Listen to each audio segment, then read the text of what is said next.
revolution don't always mean violence. Yaga, yaga, yo. It doesn't mean I'm a gangster or a tough. Father, you like it? Wha Gwaan Munchy. Miss Munchy, what we tell him? I hear me, Miss Munchy. People that laugh with Munchy. Miss Munchy. Are you run the thing, so watch her now? You know me, I say Munchy. Yell up Munchy. Wha Gwaan Munchy. Reggaeville family, this is Wha Gwaan Munchy coming to you straight from Reggae Jam Festival. And with me is the energy. That is Anthony V. Wha Gwaan Anthony. Yaga, yaga, yo. Give thanks, Queen. It's always an honor. You don't know. Yo, loving the vibes, you know. It's Reggae Jam, so it's always an energy, right? Oh, definitely, definitely. Yeah. But I mean, you on stage, you are the force, man. And apart from the energy that you brought to us on stage today and the music that you brought here, you also gave us a wonderful new album this March, Bread and Butter. I think you named that because of appreciation for reggae music, I want to say, right? Yes. What is your bread and butter? Music. That's my bread and butter. So we want the people to know that it's not just a culture. You understand? And that's why Bob Marley is so great amongst us. Because he's not just music for us. It's a way out. You understand? You know, somebody create a blueprint that you can copy and now feed in my family, countless families, and not just from the Jamaican family side, but reggae is everywhere. You understand? There's European reggae artists, American reggae artists, South American, African. So music is our bread and butter. You understand? So that's what we try to explain to the people. And I know many people do many different things. So what you do to survive, to pay your bills, that's your bread and butter. Yeah, so yeah. So the essential thing, basically, you brought that to us with the album.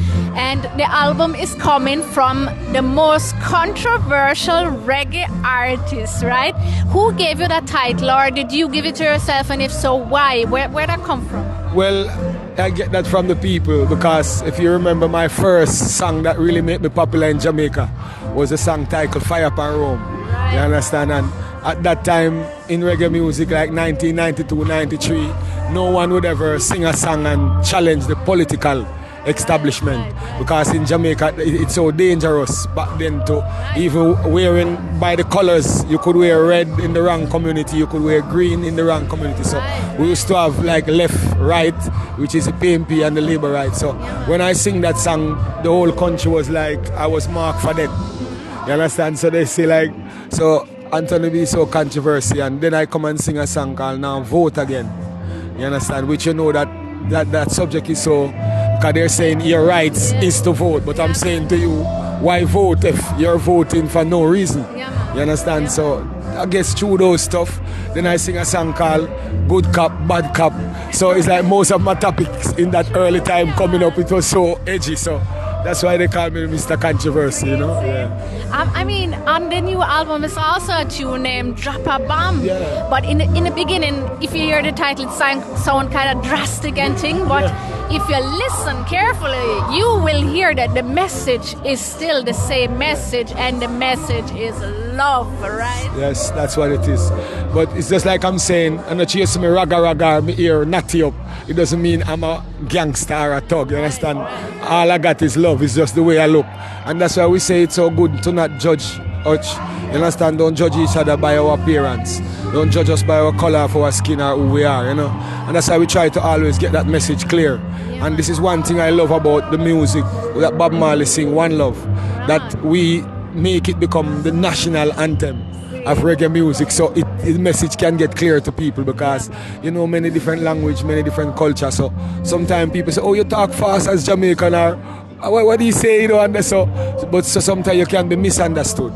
You understand? And it's good. That's why I love people like you who come out and put some clarity, put some clear understanding to the music. Yeah, man. You understand? Yeah, man. One love is the message. We heard that already today also at Reggae Jam.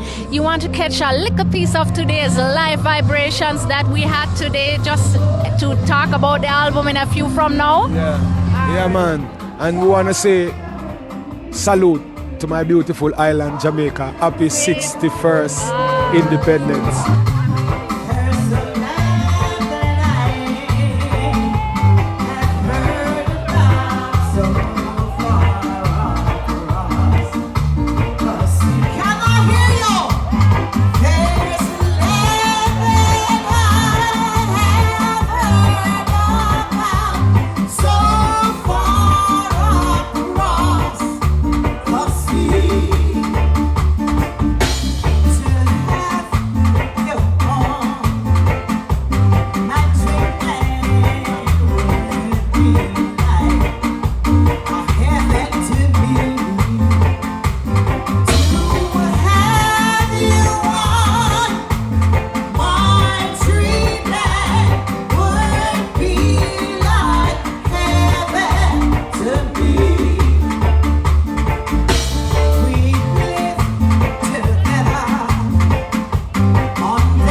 we mentioned the album which is out, a highly praised album, and I have to highlight that because you are a man who has released so many records, and this I think has gotten rightfully amazing feedback.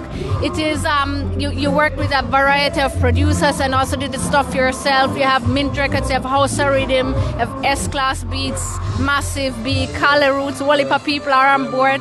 It's reggae, it's dancehall, it's like Afrobeats, trap, hip hop. It sounds very diverse. Would you say still there is a common thread, or does it's still a package? What is the core message of this album, of those songs on the album? Well, the core message is for people to understand, growing up in Jamaica as a Jamaican artist, reggae music also got a lot of elements in reggae music from the early days, from other genres of music. Just like how other genres of music got a lot of elements from reggae music. Right. So we're trying to highlight that. That is not, I don't call it what many people say, pirate of culture, but I call it that this is how we create human culture. Yeah, so you understand? So I see society as a thread. Culture is where we embed it, not because the iPhone is from America, we're not gonna use it. Right. So you find out it's a part of our culture because of we using it. So it's the same way growing up. If you listen to a lot of even Bob Marley, Peter Touch, even though they sing so much original music, there are still elements in their music. Because to say, look at One Love. One Love is a song that is an element of people get ready, cause the train is coming. So that means Bob Marley loved this song. He loved Curtis Mayfield. And this is what it become One Love today. So you understand? So we don't want this generation to grow up thinking that, okay, if Anthony B sing a song and it sounds like a pop song, oh, it's going pop. No, that is always reggae music. You understand? If you listen to Marcia Griffiths, the legendary, give it up for the Queen tonight. Oh, definitely. You understand? Definitely. If you listen to Marcia Griffiths music, there's elements where people might think, oh, this song made in America, or this song is but that's always an exchange of culture. You understand? So this is how reggae music is. Because listen to Afrobeat now. Afrobeat has always been there, you understand, as a great music from the legendary time, Fela Kuti. But now these young youths take elements of dancehall and put it to its element, and it become fresh again. You understand? So this is how it is. So that's why I think I make the album like this. And if you listen, I make a song called Music Free My Soul. And I didn't just say reggae music free my soul. I say music. Yes, because we have to try to get that part of it to the people too. Because I think there's when we put ourselves in little boxes, it break away from the core message, and it keep us small when we could have, you understand? Because if you're a country western fan and you think I don't like country western, why should you like reggae music? You understand? But if you know that, oh, Anthony B appreciate country western, then I appreciate reggae music. So it's an exchange of culture. You understand? So that's what I'm trying to get out on this album the most. Yeah. And what I found the most stunning thing is the lyrics. You're delivering stories with twists, unexpected twists, and it's a joy to listen to the lyrics, and also how you present them, the tempo, tight, the flow, everything. It's such a joy. How long does it normally take you to record one song? Well, it depends upon the mood you're in. You might get a rhythm and this rhythm just talk to you. You understand? You have some rhythm just there, and you might be writing a story before. You understand? And then you get a rhythm and it just fit that melody that already was there. You understand? So you say, whoa. See, so it depends. But this album, I spent some time to really put it together because it is the approach. It wasn't a roots album. It wasn't just a reggae album. You understand? I wanted to make an album that wasn't misunderstood, but people could, you understand? And I didn't want to make it sound like, oh, I'm trying to do other stuff. I wanted to remain authentic Anthony B. But then if you listen to a song like Drop a Bomb, even though it have a political ring to it, it is more a hip-hop influence kind of song. I didn't go to a Nyabingi mood or a hardcore reggae roots mood. It's just to get, so if you get a person who listen to hip-hop now and they get that song, but then it gets something inside of them. It get that mind to think.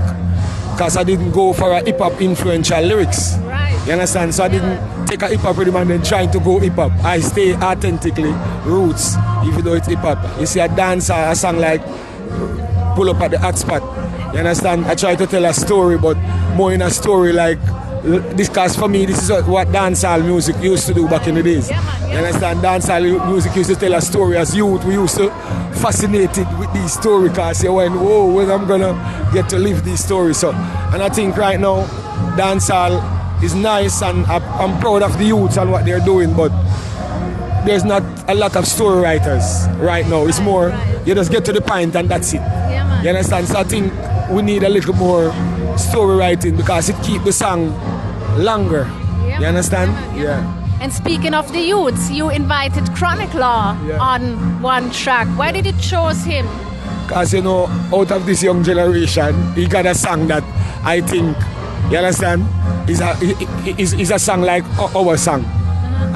You understand? They up on the hillside. Yeah, So man, I think trying to show him that if we get some more of that side of him, you understand? I think it would be greater for us. I'm not don't want to tell him how to do his craft, but just to see he already made that attempt, I want to encourage that side of him. Wonderful, wonderful. You understand? And speaking of the feature guests, you also have the big ship captain Freddie McGregor on Save Humanity. When did you record that song, and how was having him on board of this, I want to say, monumental anthem kind of song? Well, you know, father, he's like a father to me, you understand? So growing up, it's like I'm still shy when I come to Freddie McGregor. Really? Yeah, so I come up with the idea and I record it first and then I play it, let him hear it. You understand? I say, Father, you like it? Yeah. See, so he say, yeah, man, I like the song. So, and then I say, well, you understand? So that was the approach. He tell me he like the song and he like the message and everything. So that's how he become a part of it. You understand? Yeah. I allow him to say, yes, I will be a part of it. Wonderful. You understand? Wonderful. So salute to the captain. Give it up, Godfather Freddie McGregor. Yeah, man. Salute to the whole team. Chino, you don't know. Big up yourself, Stephen. The whole family, the whole captain, the whole ship. Bless up. Yeah, man, and I mean, you have some more feature guests. You have Busy Signal on it also, and you have Robin Good, and you have another combination that you did with Bramma, Zamunda, and Lina Mulan. Why did you choose to do Over Revolution by Dennis Brown for that one? Because it has always been one of my favorite songs, and I think looking at where we're going right now in the world, I think a song like that is relevant. Because when we say revolution don't always mean violence. Revolution is a change. Right. Anything that's brand new, that's change. Right. And the world is at a forefront at another change because there's so much new things at the tip of the iceberg. You understand? So right now the whole talking about AI, we're talking about digital money. So we are going to a revolutionary change. We don't know which one is going to stay, which one gonna sustain, but you understand there's a revolution coming. So Definitely. and looking at it that way, that's why if you listen to even the lyrics, we try to let the lyrics don't just come like we're attacking just the political system, but we're trying to say it across, hands up, revolution, get up and stand up, because if you can't ignore change, you can maybe stay in it, but it's gonna happen, because the only thing, as we say, constant is change. It's change. And even our country right now, they're promoting digital currency, everything going digital. You understand? And we are the third world. So imagine we're in the first world. You go to the airport now, you check in, you get your own bag tag. You understand? So if you are now not little more savvy, you understand? Yeah, man. Even the soda, you see those what you call soda machine, you could just throw your $2 in and you go to them now. The bathroom I see in the train station in the airport, you have to have credit card now just to enter the bathroom. So we have to look that there's a revolution coming. We can't just, you understand? So that's why I choose that song. I think it stands for this time. Yeah, man, definitely. Yeah. One thing that changed as well, though, is the decriminalization of marijuana, right? Yes, And you're dealing with that also in Weed Baby, one of the strongest dancehall songs on the record. What do you think of the current situation when it comes to the legalization of ganja now? Well, the first thanks about it for me, it is the discriminative part of it. Because many youths in Jamaica over the years have lost opportunity just because they were arrested for a little marijuana. Maybe they were a great athlete, but then they lost out on that chance. You understand? Many entertainers. I myself go through many different obstacles just because I was arrested for marijuana back in the days. You understand? So up till today when I'm traveling certain country, I still have to go in the back room and get a third hand. So that part of it I'm happy about. You understand? That's a great move because I don't think for herbs, a great person with their career, a doctor, a scientist, somebody who have something to offer to the world should just be stopped and pushed in a corner. You understand? So for the sense of that, I'm proud. And looking at me now being a Rastafarian from the Rastafarian community, we look at it more like a sacramental way of it. We look at it like, okay, it is how we get peace with ourselves. It is not how we go out and do violence. It is how we sit down and meditate. Look, you understand? So for somebody to take that rights away from you, you understand? While you see other people with other beliefs getting that rights, for me that didn't make no sense. So I'm happy for that part. But about the business part of it now, that's the complicated part. Yep, you understand? Because it is hard to say these are the people that was being abused. These are the people that were slogan. So when a Rasta travel years ago, you would be the first one the police say have marijuana. You will be the first one. Yes, but then your government is saying to you, you are the last one who is going to get the opportunity to become a part of this business. That's the part now that don't sit right. You understand? So to know that the people who is going to really gain the upfront business from this is the people who were the discriminators. So you're okay, that's the businessman, that's the lawyer, but they are the one who would never be associated with marijuana. They would never let their kids even associate themselves with it. So that's the part I don't understand. Right.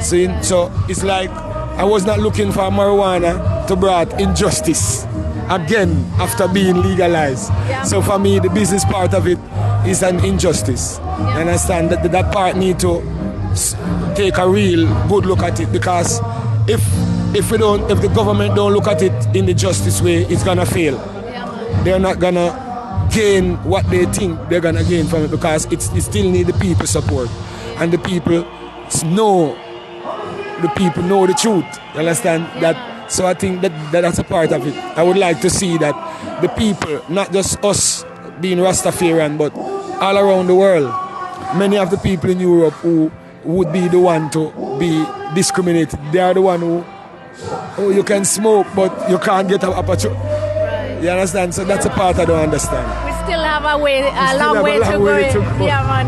But we're gonna get there. We're gonna get there. Yeah, so we give thanks for the little, because as we say, before we reach the 10, we have to start 1, 2, 3. So the 1 and 2 and 3, I truly appreciate it. Yeah. So we mentioned enough of the songs.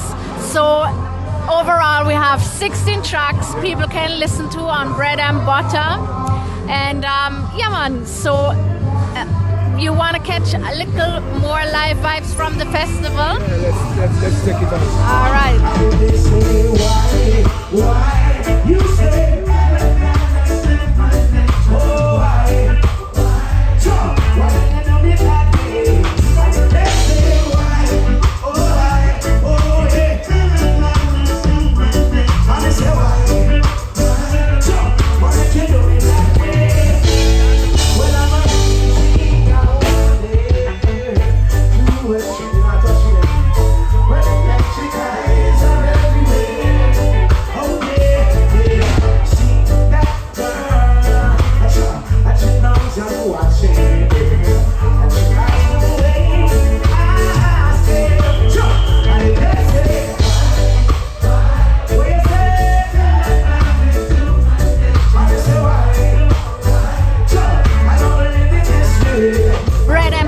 The album is out, and if you look at the album, you see a beautiful artwork on the cover. Who did that artwork? Well, it is an artist from France. Okay. Yeah, so big up Irites team as they make it happen.